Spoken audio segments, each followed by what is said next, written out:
মনিরামপুর উপজেলায় পাড়ালা গ্রামে আয়োজিত আজকের এই অনুষ্ঠানে উপস্থিত প্ল্যানিং কমিশনের যুগ্ম প্রধান আনার করি, উপস্থিত দর্শক এলজিডি নির্বাহী প্রকৌশলী, উপস্থিত সমবায় বিভাগের যুগ্ম পিডি জনাব তোফায়েল খান, উপস্থিত জেলা সমবায় অফিসার এবং আমার সামনে যারা উপস্থিত আছেন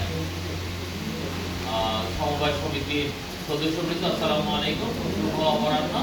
আমার খুবই ভালো লাগছে যে এখানে এসে আপনাদের কথাবার্তা শুনতে পারছি, আপনাদের কাছ থেকে বিভিন্ন উন্নয়নমূলক কর্মকাণ্ডের কথা শুনেছি এবং এখানে যে আমরা এগিয়ে যাচ্ছি, বাংলাদেশ এগিয়ে যাচ্ছে এটা আমরা বুঝতে পারছি। পেছনে কিছু কথা শুনলাম, যে প্রতিকূলতাগুলো আছে আপনারা জেনেছেন, এখানে আমাদের কিছু প্রসিডিওর বিষয় আছে, কিছু সমস্যা আছে, আপনাদের অন্যান্য কারণও আছে।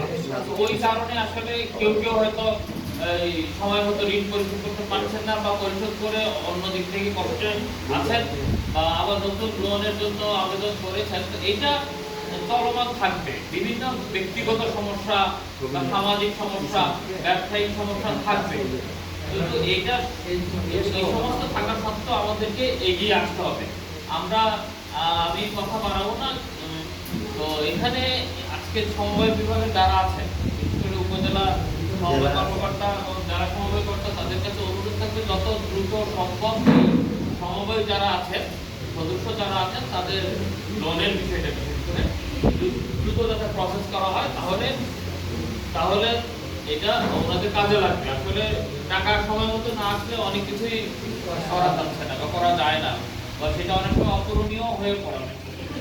তো এক্ষেত্রে আপনারা যারা লোন দিচ্ছেন, এটা আসলে সমবায় সমিতির কনসেপ্টটা কি, সবার